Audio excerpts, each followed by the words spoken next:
Welcome once again to Book Spectrum. I'm Chris Cordani, your host. Some of the Democrats in the 2020 presidential primary vying to run against Donald Trump have brought forth some rather, shall we say, interesting economic plans to the debate stage. I'm not trying to be adversarial right now or anything like that. We would like to have an open discussion. We can argue over whether they're fantasy or feasible, but this is not what our guest on this edition of Book Spectrum is here to discuss. His book is titled Capitalism for Democrats, Why the Country Needs It Now. It's an economic handbook we probably all wish they would read, but it's something that could put more people in tune with those who are in the center of the Nolan Square, according to the author, economist Martin Lowy. Welcome to Book Spectrum, Martin. Thank you, Chris. Nice to be here. Well, it's very nice to have you here, but first, please tell our listeners a bit about you and your background in economics. I don't have a degree in economics. My degrees are in history and law. But I like to say I learned economics at the dinner table. Back in the 1970s and early 80s, I had a client who had been the dean of the business school at Long Island University and a professor at Columbia in economics. And he had a roundtable dinner once a month with some of the leading economists in the New York area. And he used to invite me as a regular member of his roundtable. And so once a month I sat there and listened to the best economists in New York, and I had a right to ask questions as well as discuss. And after 3 years of that, I had a pretty good education. Martin, let's talk about this because you studied history and African politics, then law, practiced that for many years, and were a senior bank officer and entrepreneur. How have the diverse areas of study and occupation shaped your view on how the U.S. economy should work? Oh, I guess gradually in many ways. In college, I was extremely liberal. Thought maybe for a while that I was a socialist. Went to law school to study international law and found that there really wasn't much law in international law, and ended up going to work for a Wall Street firm and practicing corporate law, which I liked. But after 20 years, I found that I had, and partnerships in two big firms, I found that I had done everything that I really wanted to do in the law. And so on my 20th anniversary of the going into practice, I decided to do something else. And that something else was to become vice chairman of a bank, which I did for 3 years. And then at the end of 3 years, let's say my chairman and I had a parting of the ways. That's a nice way to put it. There we go. A parting of the ways. Yeah, we had a parting of the ways, and I took a little vacation, and I got up at 2 o'clock in the morning, woke my wife, and said, "I'm going out on the beach." It was a beach vacation, and I just didn't want her to wake up and find me not there, right? That makes sense. So I went out and I walked the beach from 2 to 6, watched the sunrise, came back and announced to my wife, "I'm going to write a book. There are S&Ls failing all over the United States, and I'm going to write a book about it." And so I wrote my first book called High Rollers, Inside the Savings and Loan Debacle, which was cited by the Supreme Court of the United States, and it continues to be, I hope, the leading book on its subject. And I will be writing, that was 30 years ago, and I will be writing a new version that'll be real history. But anyway, so I wrote High Rollers, and then looked around and said, I better go earn a living. And what I really wanted to do was I wanted to be CEO of a substantial bank, but there was no substantial bank that wanted me as CEO. I have the same problem, by the way. That's my issue, too. That's why I went into this. There were small banks that wanted me as CEO, but that really didn't interest me. So I tentatively went back to the practice of law, and I had left for the right reasons. Ended up having a crazy idea to do sports simulation, and with real balls and real pucks and all that, and started that adventure in 1992. Yeah, a while after that. You embarked on an interesting entrepreneurial career. We want to talk about that in a little bit.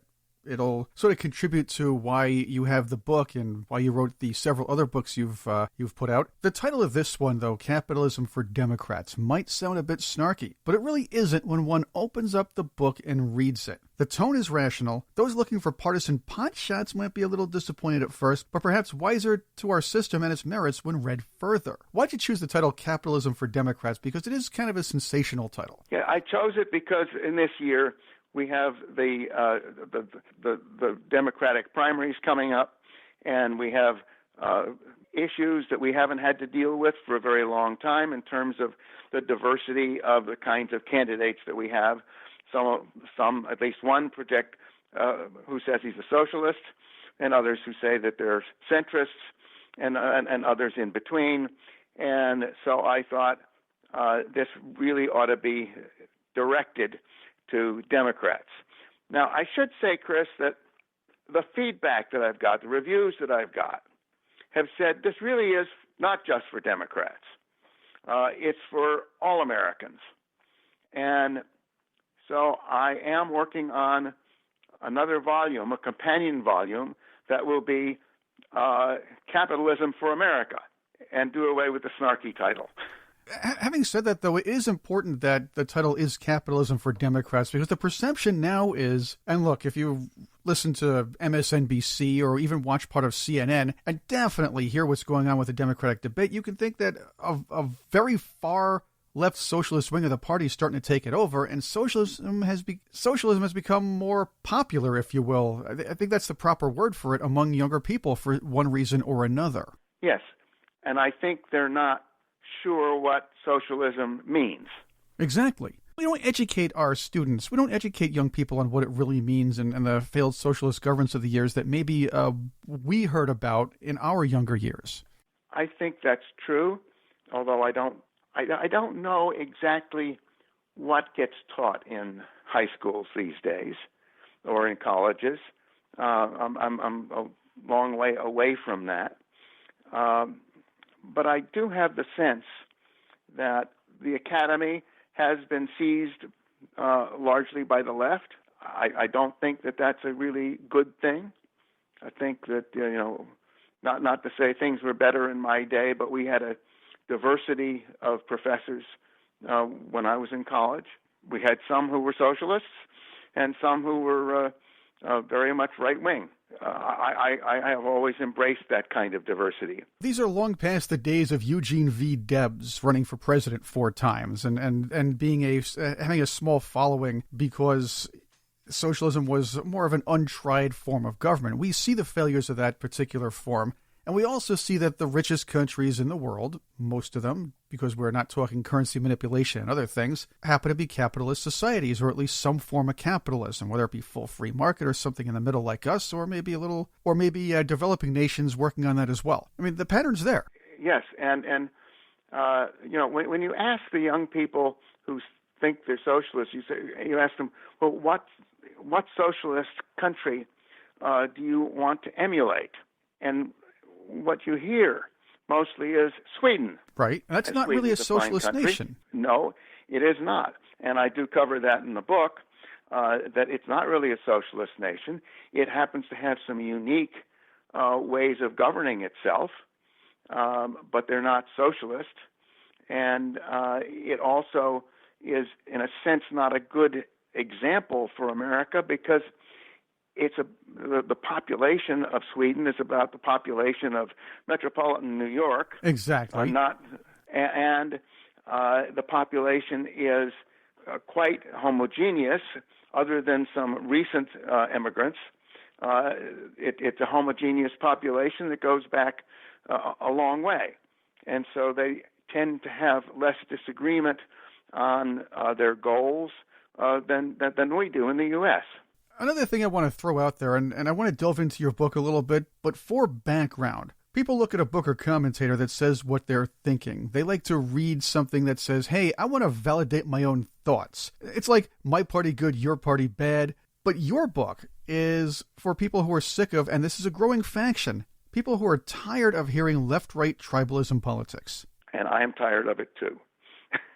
Well, we all are. I really am. But then the economic system gets thrown in the middle. We hear about the politics. People like to say, there ought to be a law. This has to be done. Somebody's got to do something about this when they don't like something. But when it comes to our economic system, that kind of gets thrown in. So it's almost like purveyors of free market capitalism, I mean, full, untouched free market, laissez-faire capitalism on one end are saying, well, we'll trade this for this if you agree with us here. And people on the far left looking for socialism saying, well, we'll trade socialist policies for your more sensitive social policies.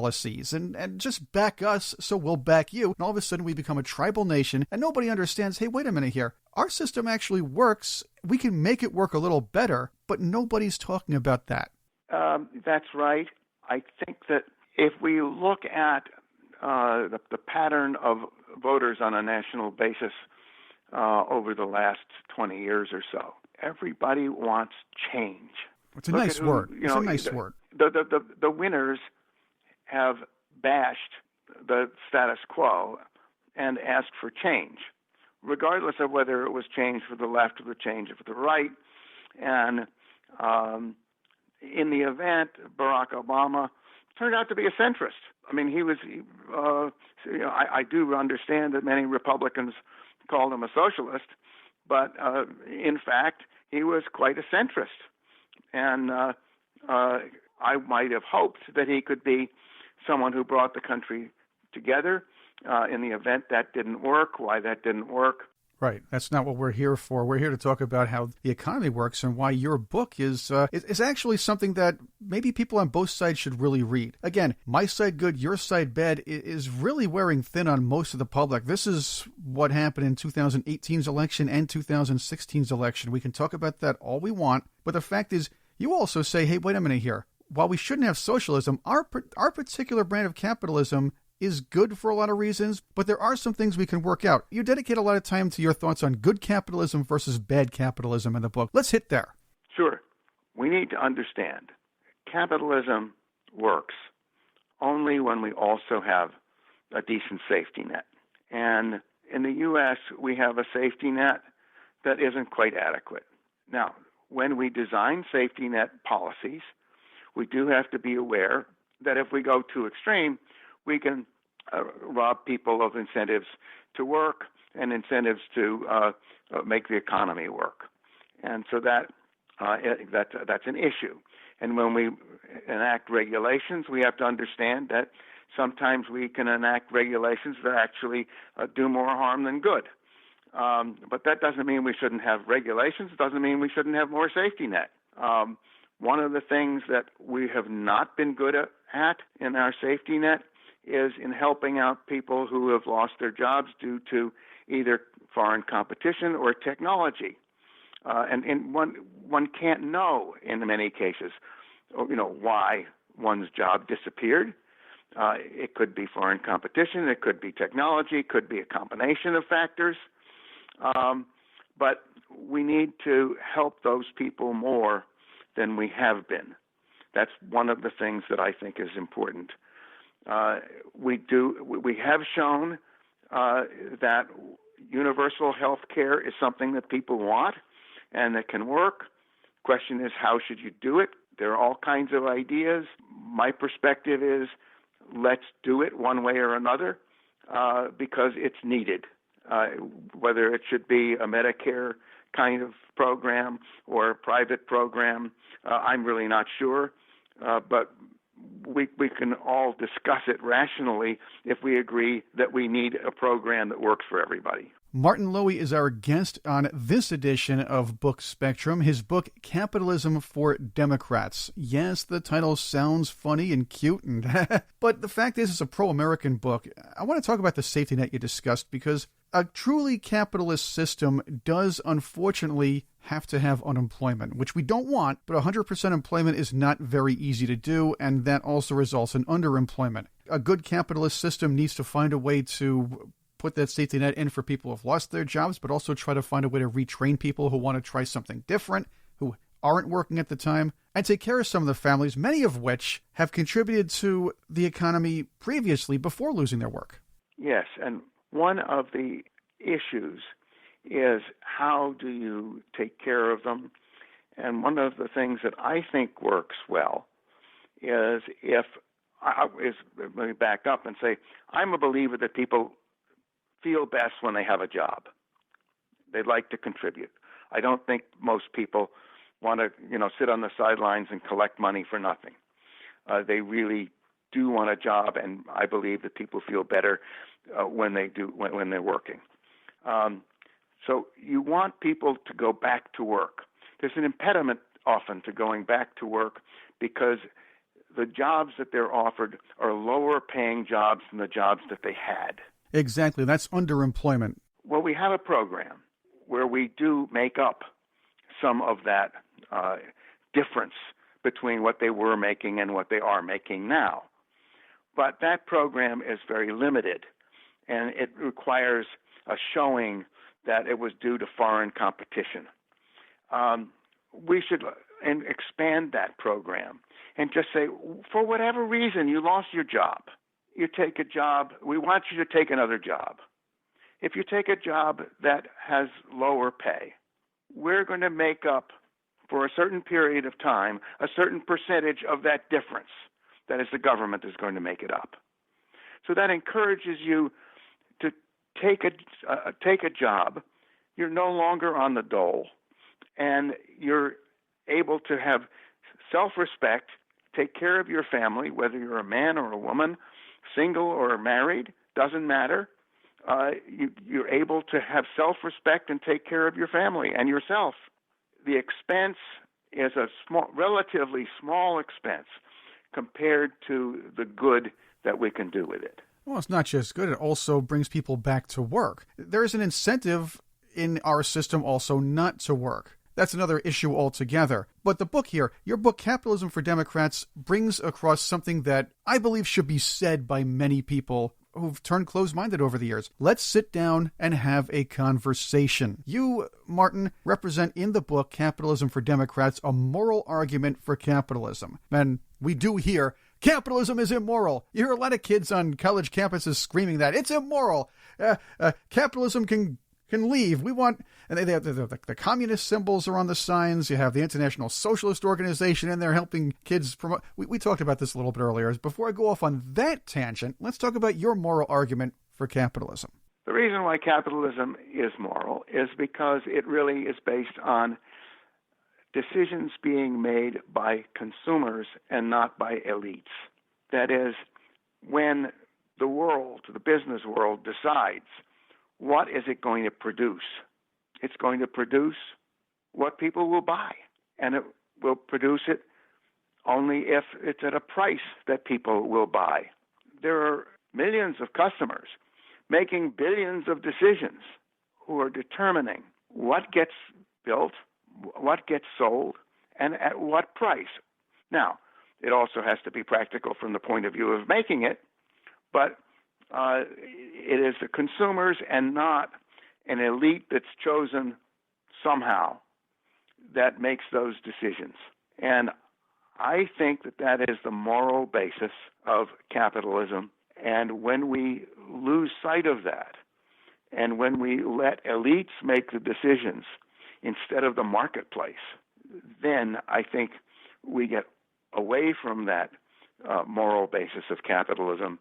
And that, to me, is problematic. It's true, and it sounds like a lot of young people, and I'm not saying all of them, but a lot of them say, wait a minute, I wouldn't mind somebody telling me what to do or buy or where to work because, and we have to add this in, this economy has been a little rough on them coming out of college. They were tricked into expensive college degrees that might not be worth anything after they get out. They don't have the same real money environment that maybe somebody 40, 50, or even 30 years ago may have had when it came to buying a house or buying a car. Let's face that as a fact. Sometimes turning away from capitalism is a sign of desperation. There are factions that are taking advantage of it, but how can we help educate young people? And believe me, reading your book, Capitalism for Democrats, will be a big help. But how can we, everyday people, just say, hey, this is a good system. We'll show you why. Yes, there are no magic words.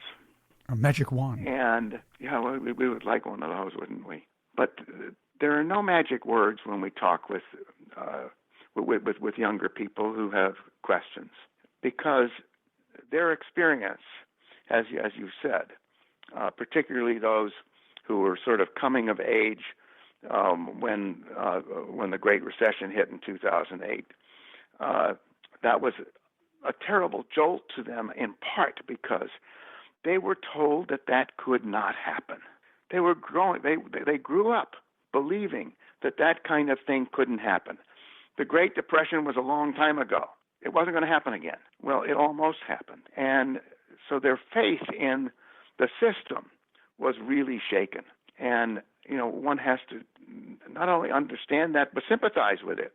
And one of the things I don't talk about much in this book, but I have talked about in other books, is that in the 1990s, there were top economists who were saying that we don't have to worry about boom and bust because the Fed can always clean up and prevent a bust from getting too far. Yes, in theory, they can do that, but again, it's a paper tiger. We saw 3 quantitative easings from 2009 onward. It temporarily triggered a sort of a jumpstart to the economy each time, but the fact is, when the easing is over, and you saw some of that effect in December of 2018, as a matter of fact, it could do some damage to the markets overall, and it's not a real boost to any economy. It's sort of Potemkin Village, if you will.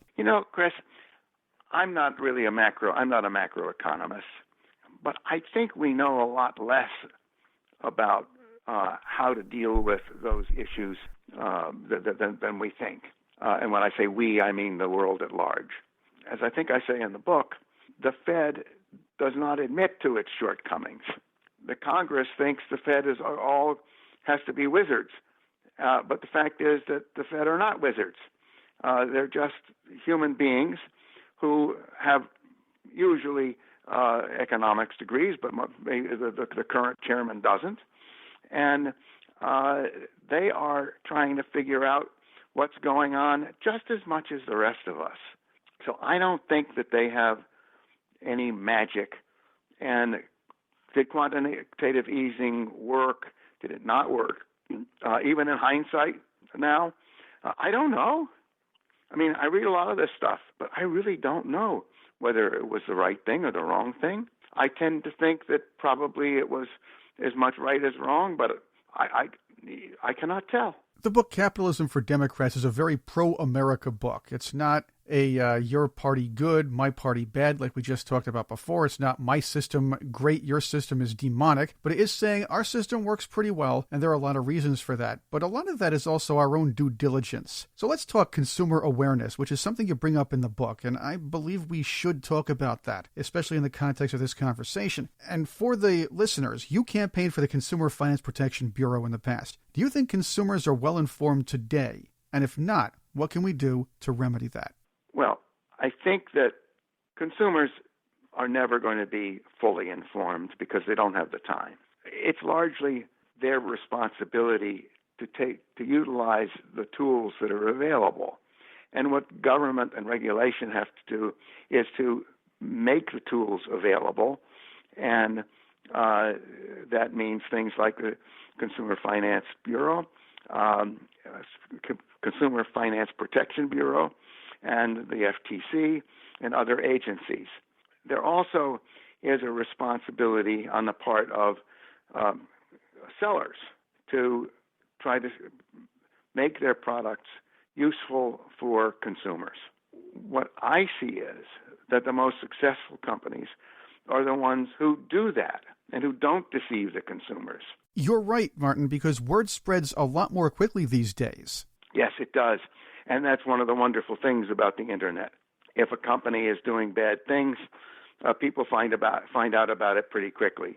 And companies that have respect in the marketplace, like Apple can charge more for its phones because people like them. Well, I want to interject here, though, Martin, because you remember when they started slowing down some of the older phones' internet reception, to force them to buy the newer phones, that did come out, and they had to get out in front of that real quick. So that's important too. The consumer wised up. That's right. That's right. And consumers will go to the other guy if they feel their company isn't doing well. So you got to get out in front. This capitalist system technically forces companies to do the best they can for their consumers, because they'll just say, hey, wait a minute here. We're not loyal to you if you're not loyal to us. We're going to the other guy. That's what it's meant to do. But, one of the things that we don't do well is to teach young people about how to be good consumers. It depends upon one's parents.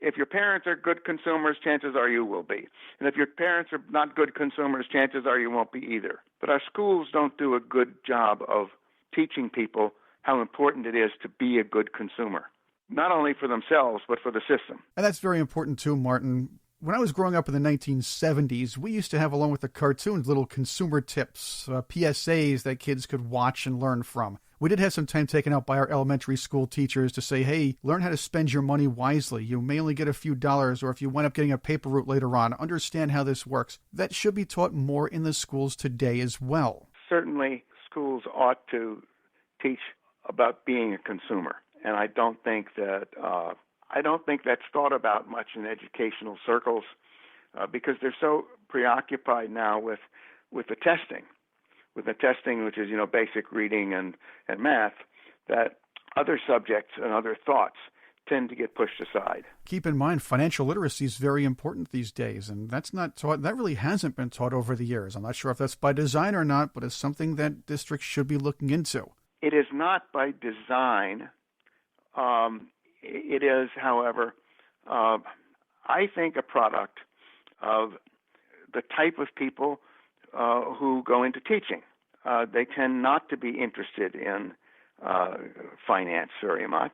I don't mean that critically of them. That's just who they are. That makes a lot of sense. And I recall vividly that when I came out with my first book, High Rollers, I made what turned out to have been a tactical mistake, and that is that I discussed the most important things about what had happened to the S&Ls right up front, which is accounting. and I explained what had happened because of the bad accounting right up front. Well, what I discovered was teachers were turned off by that. They didn't want to read the book. Interesting, but it's something we should be looking at anyway. Accounting is not an interesting subject to many people, including, it appears, teachers.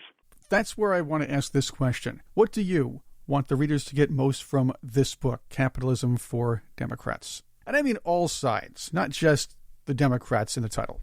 I want people to come away with the feeling that capitalism works, we should keep it, we need to improve it, but we should improve it by having by understanding that all kinds of people have interesting and possibly useful ideas, and that we should learn to talk to each other to sort out which of those ideas should be used in trying to improve it. We should all sit at the table, have a discussion, and stop shutting the other side out, because there are some good ideas all around the Nolan Square. Let's talk about perspectives before we go now. I wanted to add this in, and this is the perfect place for it.